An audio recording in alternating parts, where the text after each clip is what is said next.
Hello, good hunter.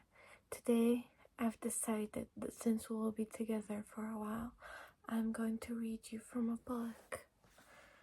The book that I have chosen for today, it is called House of Leaves, and it is by Mark Z. Danielewski. And this is the remastered full color edition I managed to find. I hope this book will be interesting. We have the cover here, and we're going to be starting with chapter 1. As you probably aren't able to see, but I've already started it, but that doesn't matter, good hunter. I will be reading it from the beginning for you. House of Leaves by Zampano.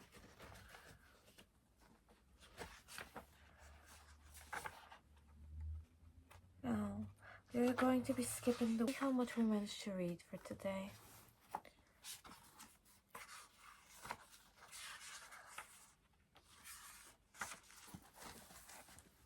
Introduction. I still get nightmares. In fact, I get them so often I should be used to them by now. I'm not. No one ever really gets used to nightmares. For a while there, I tried every pill imaginable, anything to curb the fear. Excedrin, PMS, melatonin, L-tryptophan, Valium, Vicodium, quite a few members of the barbital family. A pretty extensive list, frequently mixed, often matched, with shots of bourbon, a few lung-rasping bong hits, sometimes even the vaporous confidence trip of cocaine. None of it helped. I think it's pretty safe to assume there's no lab sophisticated enough yet to synthesize the kind of chemicals I need. A Nobel Prize to the one who invents that puppy. I'm so tired. Sleep's been stalking me for too long to remember. Inevitable, I suppose. Sadly, though, I'm not looking forward to that prospect. I say sadly because there was a time when I actually enjoyed sleeping. In fact, I slept all the time. That was before my friend Lude woke me up at 3 in the morning and asked me to come over to his place. Who knows? If I haven't heard that phone ring, would everything be different now? I think about that a lot. Actually, Lude had told me about the old man a month or so before that fateful evening. Is that right? Fate? It sure as hell wasn't full. Or was it exactly that?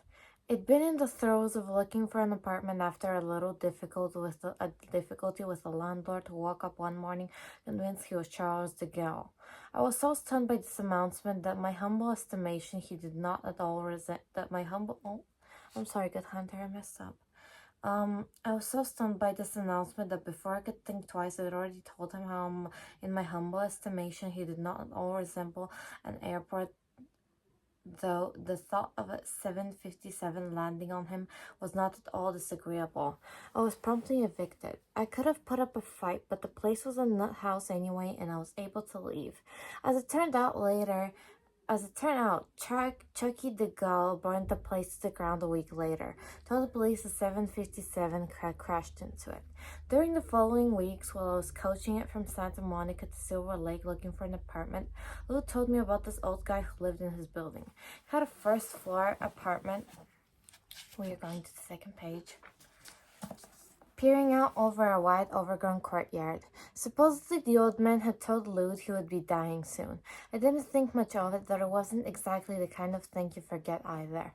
At the time, I just figured Lude had been putting me on. He likes to exaggerate. I eventually found a studio in Hollywood and settled back into my mind-numbing routine as an apprentice at a tattoo shop.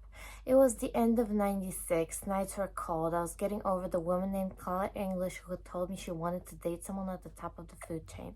So I demonstrated my unflagging devotion to her memory by immediately developing a heavy crush on this stripper who had Thumper tattooed right beneath her J-string, barely an inch from her shaved pussy, or as she liked to call it, the happiest place on earth.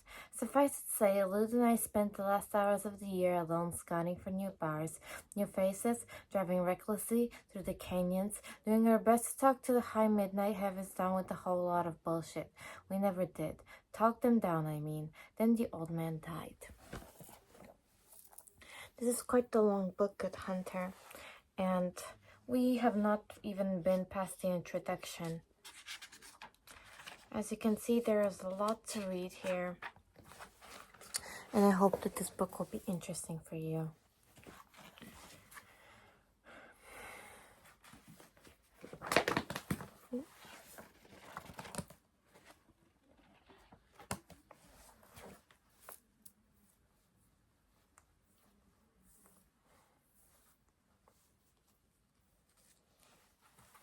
It appears that it is time for you to go.